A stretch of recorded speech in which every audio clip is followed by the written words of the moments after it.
bronquios y finalmente alveolos, ¿no? Únicamente el pulmón, dentro de la lámina pulmonar. Entonces, cuando nosotros vemos o tocamos bronquio, ¿sí? Cuando hablamos de bronquios, nosotros vamos a reconocer bronquios extrapulmonares y bronquios intrapulmonares. Los bronquios extrapulmonares son los llamados bronquios primarios, ¿no? Que van a ser los más grandes, que son los que van a aparecer luego de la bifurcación que se da durante la carina, ¿no? Vamos a tener un bronquio derecho, un bronquio izquierdo, con las características anatómicas que cada uno de esos tiene. Luego, estos bronquios, después de dividirse, comienzan a meterse dentro de los pulmones por medio del hilo pulmonar, ¿no? Y pasan a ser bronquios intrapulmonares. Esos bronquios intrapulmonares, que son los que se van a meter ahí a través del hilo, se introducen hacia el pulmoncito, esos van a ser los llamados bronquios secundarios, ¿sí? Y son los bronquios que vamos a ver nosotros en la lámina. Entonces, cuando nosotros hablamos en lámina y veamos en la lámina un bronquio, nosotros vamos a reconocer un bronquio secundario. Y un bronquio primario no lo van a ver en la lámina. Muy bien, entonces todo esto viene a ser la lámina del pulmón. ¿Ya? Todo esto es pulmón. El pulmón van a ver como unos espacios vacíos, ¿no? Como unos huequitos que no son más que los alveolos, los sacos alveolares, que están llenos de aire, por eso se ven así. ¿Ya? Pero existe una membranita que rodea todo el pulmón. Esa membrana es la llamada pleura, ¿no? Pleura, muy bien. Esa pleura puede ser pleura visceral o puede ser pleura parietal. ¿Cuál es la pleura que está pegada directamente al pulmón? ¿La pleura visceral o la pleura parietal? Parietal. Visceral. ¿Cuál es la pleura que está pegada al pulmón? Visceral. ¿Están seguros que es la visceral? Sí. Van a leerlo ya. Todos no están muy seguros de lo que están diciendo. Toda la primera parte dice que sí y los que están hablando están en lo que no. A ver, ¿están seguros, chicos? ¿Sí? Pleura visceral, la que va a estar junto o pegada, y la pleura parietal que está hacia las paredes torácicas. Y entre ellas es un espacio virtual. ¿Cómo se llama? La cavidad pleural, ¿no? Y esa cavidad pleural es importante porque puede llenarse de líquido, puede llenarse de sangre, ¿no? Si se llena de líquido, en general se va a ocasionar un derrame pleural, ¿no? Pero si es que ese líquido se extravasa hacia el tórax, hablamos de un hidrotórax, ¿no? Si es que se extravasa sangre, hablamos de un hemotórax. Y si es que lo que se extravasa se sale por atravesando esa cavidad, es aire, hablamos de un neumotórax, ¿no? Eso se da cuando tenemos contusiones torácicas o trauma torácico, ¿no? Ahí es donde tenemos esas alteraciones propias de la pleura, ¿verdad? Entonces, una pleuritis o una pleuresía va a ser una inflamación de esta membrana, de estas dos capitas, y cuando hay un acúmulo de líquido, pues lo llamamos como derrame pleural, ¿no? Que en esta cavidad virtual comienza a llenarse de una sustancia, ¿sí? Muy bien, eso es pleura, entonces todo lo que tenemos aquí en la parte externa, que rodea el pulmón. Y hacia acá adentro, pues como les decía, podemos encontrar bronquios, bronquiolos, sacos alveolares, alveolos y conductos alveolares. ¿Ah? Entonces, lo primero que vamos a reconocer es esta estructura que viene a ser un bronquio. ¿Sí? Bronquio. ¿Y por qué es bronquio? Es bronquio porque la única estructura intrapulmonar que va a poseer cartílago es el bronquio secundario. ¿Sí? No existe ninguna otra estructura dentro del pulmón que vaya a contener cartílago. La única es el bronquio secundario. Por eso, esto de acá, miren, este de acá es la estructura. Y tiene placas de cartílago, que son unas por acá, tenemos otras por acá, miren. Tenemos otras por acá abajo. Esas plaquitas porque no es un cartílago continuo, ¿no? Esas placas del cartílago vienen a ser las que corresponden al bronquio. Por tanto, esto es un bronquio secundario. ¿Qué características va a tener el bronquio secundario? Tiene una mucosa, ¿no? Tiene una muscular. Perdón, después de la mucosa y la submucosa, luego hay una muscular, luego hay una capa de cartílago y después tenemos adhesivo. ¿Sí? Esas 5 capas las vamos a poder encontrar acá, en esta lámina del bronquio, en esa porción del bronquio. En la mucosa vamos a tener un epitelio y vamos a tener la lámina propia, ¿no? Y el epitelio del bronquio, ¿qué tipo de epitelio es? Muy bien, es el epitelio respiratorio, ¿no? O sea, es el epitelio pseudoestratificado, cilíndrico, ciliado. Ese es el que vamos a encontrar acá en la lámina de bronquio. Y ese es el epitelio. ¿Ya? Ese es el epitelio, entonces, ¿qué vamos a tener? Aquí tenemos el epitelio y acá bien delgadita, bien delgadita, lineal, es su lámina propia. Todo esto es la mucosa del bronquio, ¿ya? Todo esto es la mucosa. Muy bien. Después de la mucosa, hemos dicho que vamos a tener submucosa, ¿no? La submucosa que podríamos encontrar también es bien delgadita, miren por acá. Esta va a ser una porción de submucosa, ¿no? Toda esta porción que tiene por acá. La que está justo por debajo del epitelio. Esto es submucosa. Y esa submucosa podría contener vasos sanguíneos, tiene tejido conectivo laxo y podríamos encontrar también glándulas, ¿no? Glándulas de glucosa. También las podríamos encontrar ahí a nivel de la glucosa, justo por debajo, de la submucosa, perdón, justo por debajo de la glucosa. ¿Ya? Entonces, en la submucosa podemos encontrar tejido conectivo laxo, vasos sanguíneos y glándulas de glucosa. ¿Ya? Bueno, ¿qué más sigue? Músculo. Están las fibras de músculo liso, que son las fibras del músculo de Weissenstein. Este es el músculo que vamos a encontrar y lo vamos a encontrar acá también así igual por segmentos. Tiene una porción acá, por acá tiene otra, ¿no? Se está rodeando todo el bronquio. Después del músculo tienen estas plaquitas, que son las placas de cartílago. Y tienen una por acá. A comparación de la lámina de tráquea que la van a ver después, en la lámina de tráquea se ve todo circunscrito el cartílago, ¿no? No hay pérdida de cartílago. En cambio en esta se ve solo placas. Acá tienen una, acá tienen otro pedacito de cartílago, miren. Seguimos avanzando, a ver, vamos por acá y miren, por acá hay otro pedazo de cartílago. ¿Sí? Por tanto, esto corresponde a bronquio. ¿Sí? Y después de este cartílago, seguimos y vamos a encontrar la adventicia, ¿no? La adventicia, que está hacia afuera, que también es bien delgadita. Eso tampoco la vamos a ver con mucha precisión. ¿Ya? Pero sabemos que acá, después de terminando el cartílago, vamos a encontrar la adventicia. Muy bien, entonces, si por ejemplo les ponemos una lámina similar a esta, ¿no? Ahí en ese corte, y preguntamos a qué estructura o qué estructura se señala si miramos todo ello, ¿por qué podrían identificar que es bronquio? 1, por el epitelio. 2, por la presencia del cartílago continuo, ¿no? Las placas de cartílago. Eso sobre todo. Y ahí estamos solo, aquí es X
ordenaditas, ya no se ve el pseudoestrato, ¿no? Aquí están las células cilíndricas que comienzan a ser incluso células cilíndricas bajas, ¿no? Incluso en alguna literatura las mencionan como si fuera un epitelio cúbico, ¿ya? Ese es en su presentado lo dicen cúbico.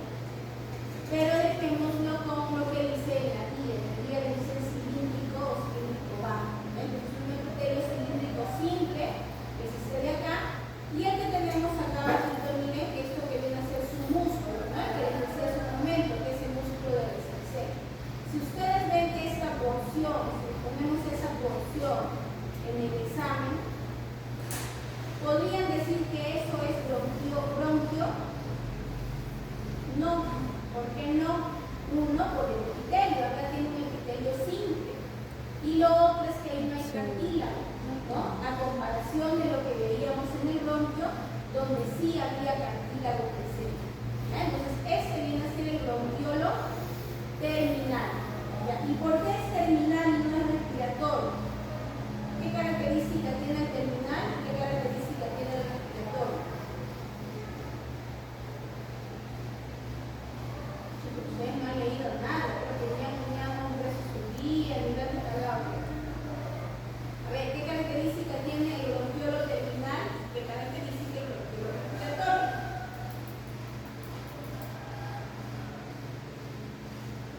El bronquiolo terminal, que es el que tenemos ahí, está bien circunscrito, ¿ya? Miren, está circunscrito y en todo el recorrido del bronquiolo, el epitelio se mantiene intacto, no hay ningún cambio, se mantiene igualito. ¿Ya? No se corta, no hay periodos de transición del epitelio, de cambio, ¿ya? Se mantiene intacto, toda esa luz se mantiene íntegra. Eso es un bronquiolo terminal, ¿ya? Y tiene un epitelio cilíndrico simple. Sí. A diferencia de un bronquiolo respiratorio que vamos a buscar, en el que va a haber pérdida de la continuidad del tejido. El tejido tiene una parte en la que es así gruesito, porque es un epitelio cúbico, y luego tiene una parte en la que se aplana, porque del bronquiolo respiratorio finalmente salen los conductos alveolares, ¿no? Que tienen un epitelio simple. Por eso es que ese conducto, ese bronquiolo respiratorio pierde la continuidad, pierde su arquitectura. Ahora lo vamos a ver mejor para que puedan entender.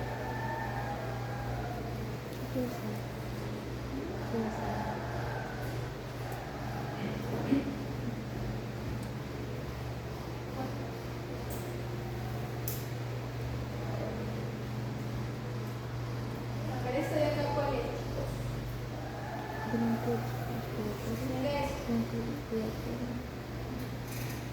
Está íntegro, no hay cambio de epitelio, tiene músculo pero no tiene cartílago, por tanto, ¿qué es? Bronquiolo terminal. Bronquiolo terminal. Miel, ¿ya? Bronquiolo terminal. Por último, si se confunden ahora con nuestro examen.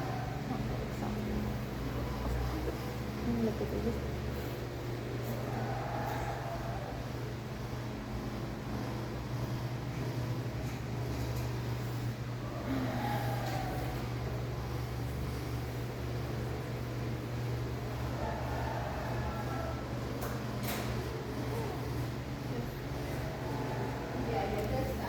Les decía hace un momento. Notan la diferencia en todo el corte del epitelio. ¿Sí?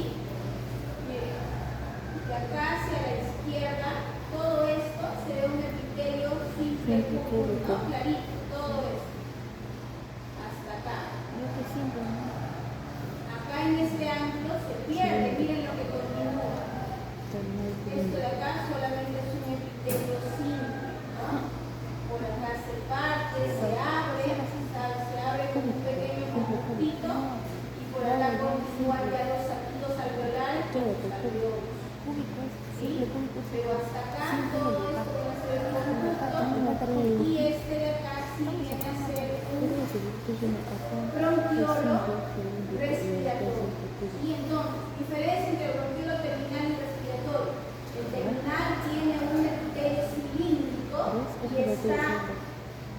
completo, está totalmente cerradito, ¿sí? Mientras que el epitelio del bronquiolo respiratorio es discontinuo, se pierde esa continuidad, se ve así, ¿no? Como si tuviera una porción de un tipo de epitelio y a la derecha tiene otra porción diferente, ¿sí? Entonces, lo que continúa a un bronquiolo respiratorio viene a ser el conducto alveolar, ¿ya? Que en algunas láminas se ve y en otras no. Acá, por ejemplo, se ve bien finito y delgadito, ¿no? Esta pequeña porción, hay como un caminito en esta pequeña porción que tienen acá. Eso viene a ser el conducto alveolar. El conducto alveolar posee epitelio simple plano, ¿no? Y el conducto alveolar nos da caminito, nos abre caminito hacia los sacos alveolares y por ende a los alveolos. Todas estas estructuras que ustedes ven acá, medio volteas, que se ven con una zona blanca, ¿no? Sin tintes, sin haber coloreado, miren esto de acá, estos redonditos, vienen a ser los alveolos, ¿sí? Nosotros le damos más aumento, se ven así como unos globitos blancos, justamente porque están llenos de aire, ¿no? La cavidad es aire, la cavidad o el contenido de la cavidad es aire. Por eso todo esto viene a ser los alveolos, ¿ya? Vamos a buscar por ahí alguna zona donde se vean mejor los alveolos.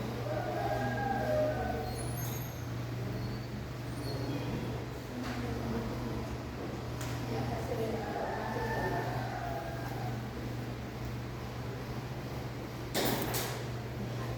¿bien? Tenemos un alveolo acá, tenemos un alveolo acá abajo y otro por acá, ¿no? Nos quedamos con estos alveolos, todo esto es un saquito alveolar. Muy bien, estos alveolos poseen varios tipos celulares, ¿ya? Pero los más frecuentes son los neumocitos tipo 1 y los neumocitos tipo 2, ¿no? Los neumocitos tipo 1, que son los que por lo general van a recubrir toda la superficie de los alveolos, ¿no? Van a tener un aspecto medio aplanado y el núcleo de esas células también es ligeramente aplanado, ¿no? Por ejemplo, los que tienen por acá tienen otros, tienen uno acá, tienen otro acá. Estos son sus neumocitos tipo 1. Por lo general van a estar recubriendo las paredes de los alveolos. Mientras que las células que vemos grandes, de citoplasma claro, el núcleo basófilo así redondito, más grandecitas, ya estas van a ser los neumocitos tipo 2. Y ahí los neumocitos tipo 2 son importantes porque se encargan de producir el surfactante, ¿no? Y el surfactante es importante porque evita el colapso pulmonar, el colapso de los alveolos. Una enfermedad relacionada directamente con esa porción de la lámina o con una enfermedad directamente relacionada con los alveolos es la enfermedad de membrana hialina, ¿no? ¿Recuerdan? La hablamos en su momento. La enfermedad de membrana hialina es la que se da en los recién nacidos prematuros, ¿no? Ellos, por lo mismo que nacen prematuritos, no terminan de desarrollar todo el surfactante y por ende no terminan de desarrollar bien sus alveolos. De tal manera que cuando nacen sus alveolos se pegan así como globitos. Ustedes han visto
Son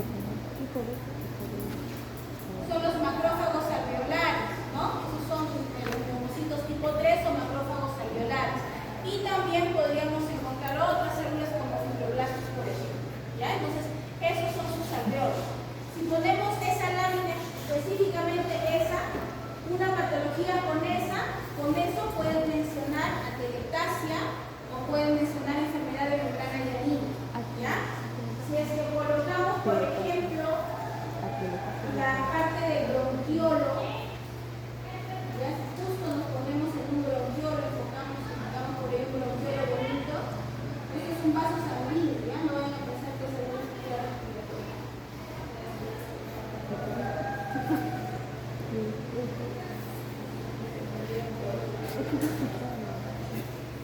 Justo enfocamos en un bronquiolo, le preguntamos por alguna patología. Bronquiolitis es la patología del bronquiolo, ¿ya? Bronquiolitis es una inflamación de esas paredes del bronquiolo y es frecuente en los niños menores de 2 añitos, ¿ya? Muy frecuente, sobre todo en esta etapa que hace bastante frío. Bien, acá tenemos un bronquiolo, ¿no? Y podemos decir bronquiolitis. Y si nos colocamos en el bronquio, puede ser bronquitis, puede ser bronconeumonía, ¿no?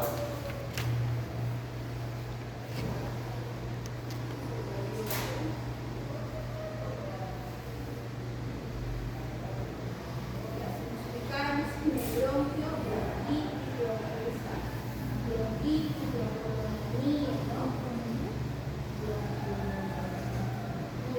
Y en cualquier parte de la lámina, pues una neumonía, un cáncer de pulmón, el carcinoma pulmonar, ¿ya? Pero específicamente se los he indicado acá. Muy bien, eso es lo que vamos a ver en la lámina de pulmón. ¿Ya? Ahora van a ver con la doctora la otra lámina que es la del cardio.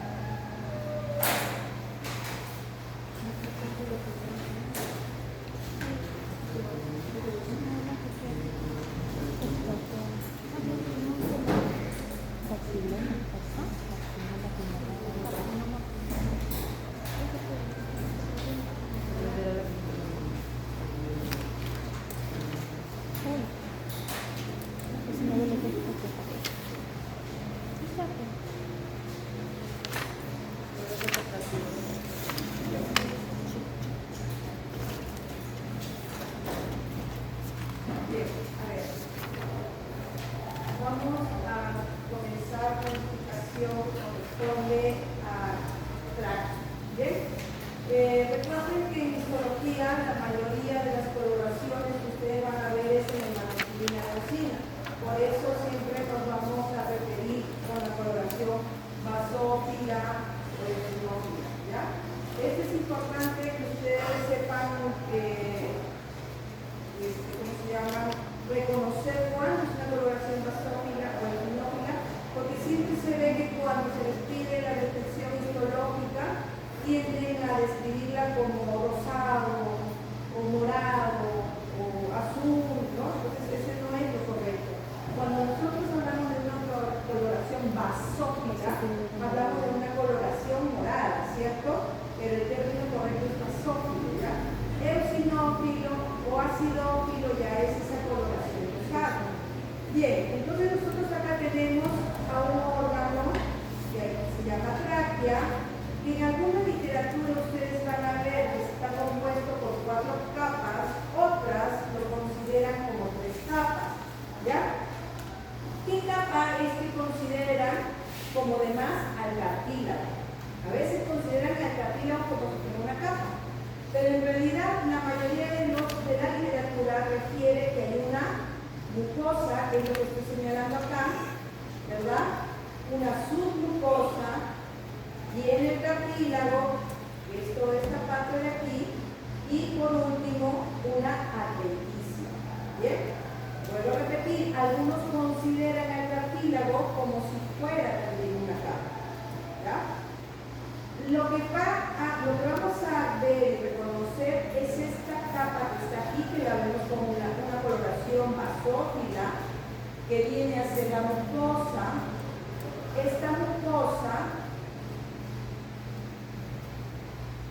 tienen el epitelio. ¿Ustedes han llevado más antes visto algo?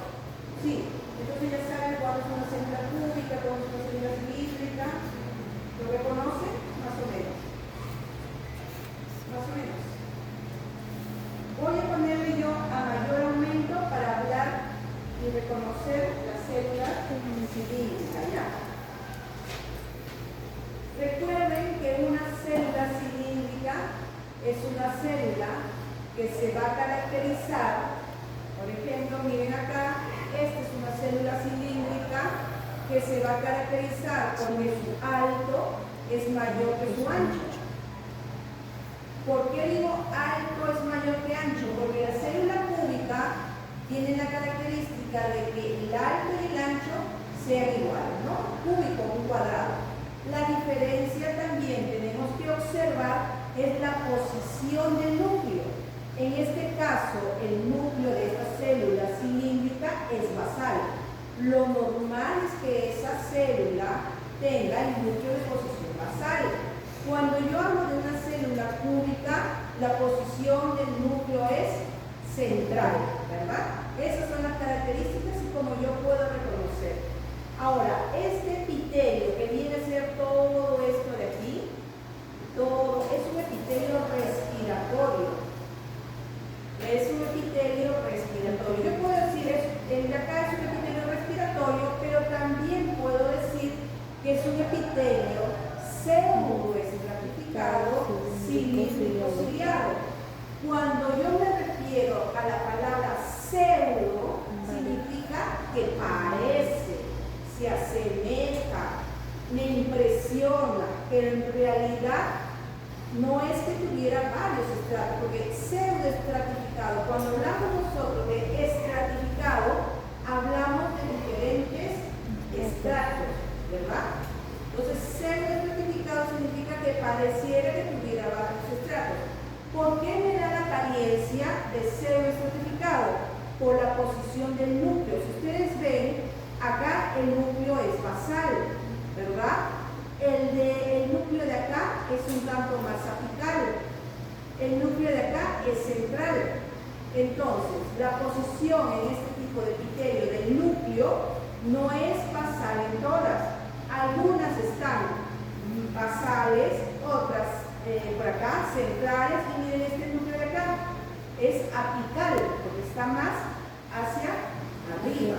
Entonces, esa disposición del núcleo en diferentes partes de esta célula es que le da la apariencia de tener varios estratos, ¿ya?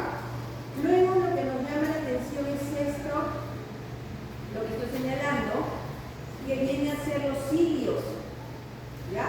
Lo de acá vienen a ser las células ciliadas, los cilios. Estos cilios se van a encargar de mover el moco, ¿no? Esos cilios son los encargados de movilizar el moco que se va a secretar ahí también.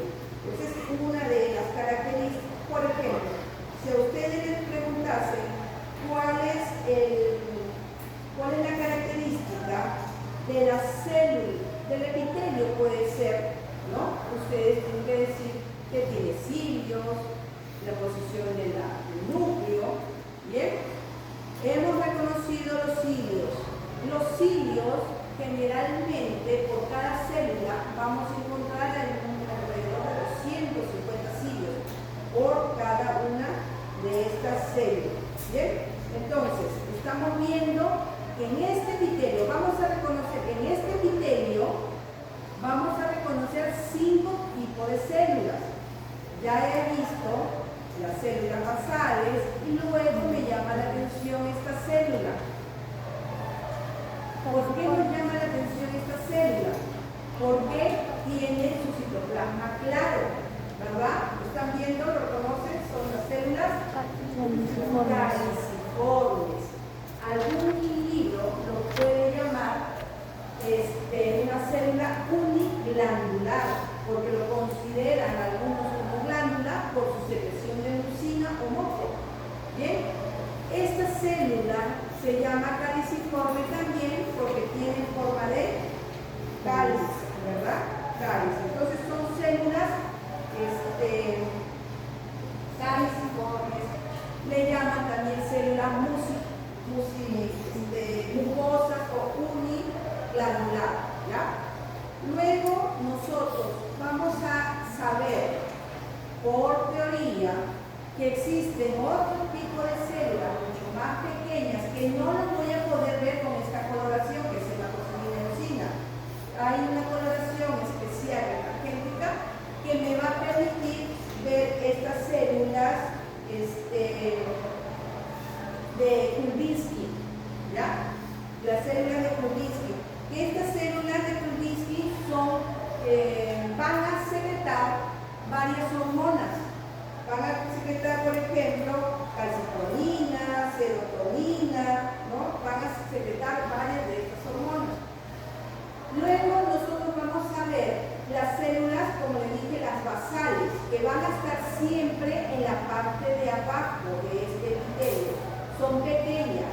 Las células de mayor número vamos a encontrar son las células cilíndricas, ¿no? Con los cilios. Las células basales van a ser en poca cantidad. Entonces todo esto corresponde a un epitelio respiratorio, un epitelio cilíndrico simple. En algunos casos vamos a encontrar nosotros, miren acá, que tienen mayor cantidad de células calciformes. Las células calciformes son bien facilitas de reconocer porque se acuerdan que tiene ese citoplasma claro, ¿no? Con forma de cáliz, dice la literatura. Luego nosotros vamos a ver también que es en menor cantidad, tanto en las células en cepillo, que van a ubicarse también en esta parte de acá, van a representar un 5% nada más de todas las células que vamos a ver. Pero estas células en cepillo, igual que la de Kulczynski, no la vamos a poder visualizar por el tamaño que tiene y porque tendríamos que hacerle una coloración especial. El tamaño es muy chiquitito, necesitaría yo tener un microscopio especial electrónico, no como el que tengo, pero como el que tenemos acá, ¿ya? Luego de este epitelio viene una lámina que se llama lámina propia, es delgada. ¿Y cuál es esta lámina propia? Va a tener la característica de delimitar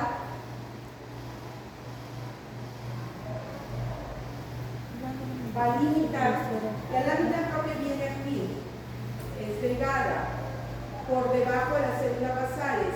Va a limitar tanto la mucosa como la submucosa.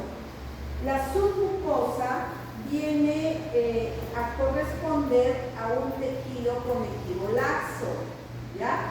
Que se va a caracterizar por presencia de glándulas. Pueden ser glándulas mucosas o glándulas serosas. ¿Ya? Vamos a recorrer su lámina para que ustedes puedan ver cómo se diferencia. Ahí está. Cómo nosotros podemos diferenciar la mucosa, la submucosa que tiene glándulas. Esta submucosa, estamos viendo aquí las glándulas, vuelvo a repetir, que puede ser glándulas serosas o mucosas, al inicio tiene un tejido conectivo laxo, por eso es que lo vemos así, un tanto más pálido, pero conforme se va acercando al cartílago, este se va volviendo más denso. ¿Ya? ¿Qué más podemos encontrar nosotros en esta submucosa? Puedo encontrar vascularización. ¿Ya? Podemos nosotros encontrar vascularización. Simple con el objetivo de menor aumento, ustedes pueden ver todas las partes de la tráquea y ahí ustedes pueden reconocer las glándulas, ¿no? ¿Dónde vamos a encontrarlo? En la submucosa. Pueden encontrar yo también aquí en esta submucosa, habíamos dicho, vasos sanguíneos. Vasos sanguíneos. ¿No? ¿Cómo reconozco este vaso sanguíneo? Ustedes saben las características de la arteria, de la vena, ¿no? Pero también estamos viendo en el interior glóbulos rojos. Como yo sé que son glóbulos rojos, porque muevo el hidrométrico y este brilla, ¿verdad? La palabra es refringe, ¿no? El glóbulo rojo refringe y está dentro de ese vaso. Entonces, esa parte de la mucosa la reconocemos por las glándulas. ¿Se acuerdan ustedes? Las glándulas, los vasos sanguíneos que vamos a tener. Bien.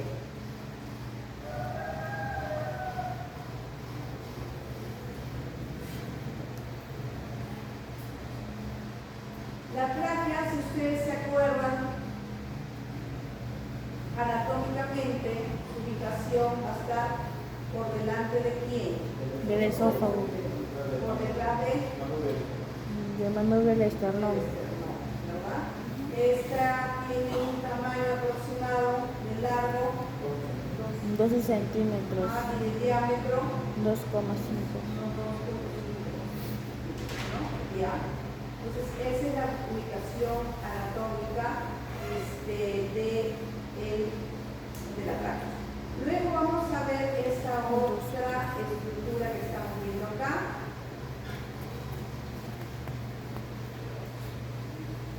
En vista panorámica vemos esta estructura que va a corresponder al cartílago, ¿verdad? Al cartílago.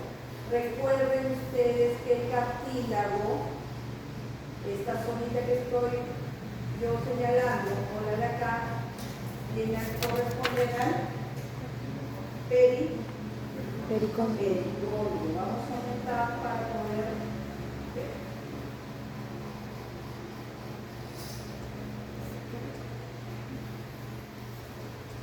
Bien, entonces acá nosotros vamos a ver, este es mi cartílago, esta zona de acá es el pericondrio.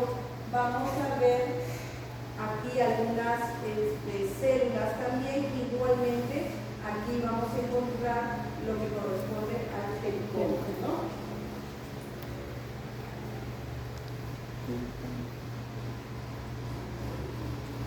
Mis condrocitos, ¿se acuerdan de los condrocitos?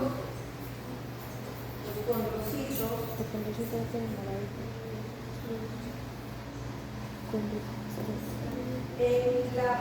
Acá notamos pericondrio y vamos a encontrar en este pericondrio al condroblastos.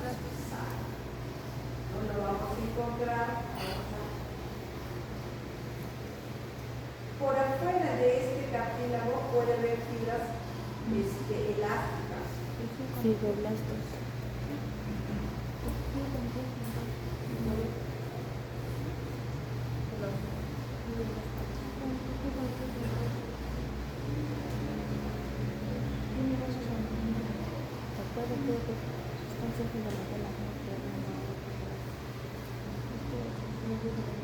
Ya. Bien. Tenemos nuestro condrocito, ¿verdad? Que alguna literatura dice que está dentro de una laguna, ¿no? Lo llama también como laguna del condrocito. La literatura dice laguna del condrocito. Podemos nosotros en algunos, vamos a recordar si vemos cuando la disposición de estos condrocitos, ya para ver lo que corresponde a la matriz.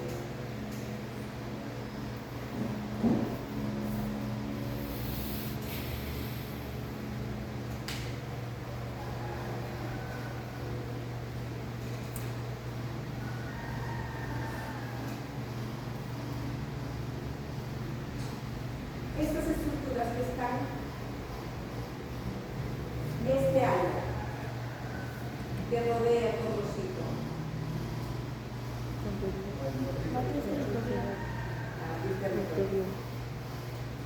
Exacto. ¿cierto? Y hay también que se puede observar cuando está entre, aquí por ejemplo, matriz territorial, interterritorial, ¿verdad? Interterritorial cuando está entre estas dos zonas, matriz territorial, ustedes lo van a ver como si fuera un reborde, como si alguien le hubiera pasado un plumón alrededor de los condrocitos, ¿verdad? Entonces sí se logra ver muy bien. Entonces esta va a corresponder a la matriz, ¿ya? Matriz territorial, la interterritorial, que va a estar, en este caso, podríamos a los condrocitos, ¿no? Los condrocitos que se van a agrupar también en algunos casos de dos. Luego nosotros vamos a ver esta zona de aquí, que la vamos a reconocer también porque es bien vascularizada y tiene algunos filetes nerviosos.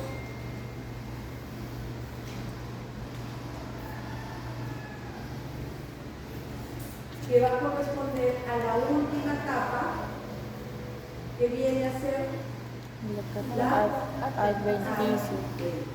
¿no? La última capa.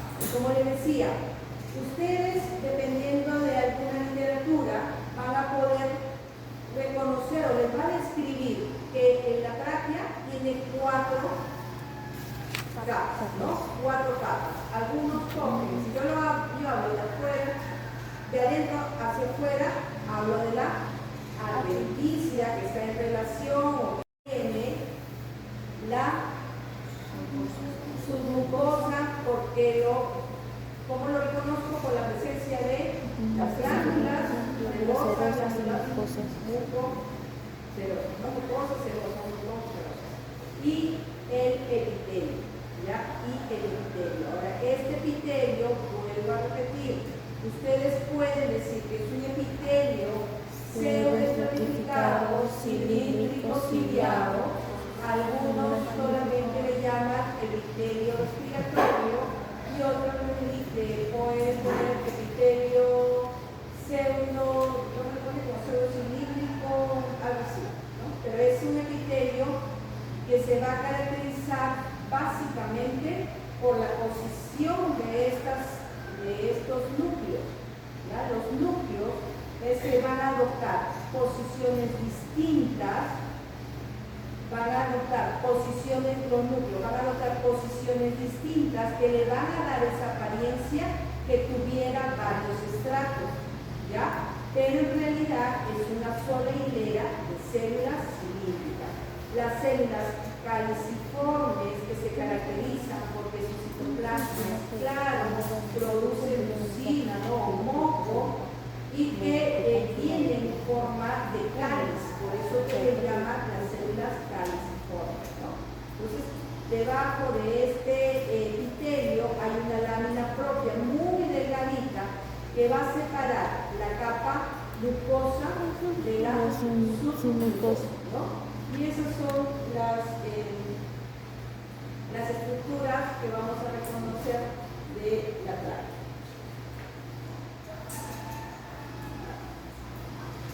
Pueden seguir su micrófono.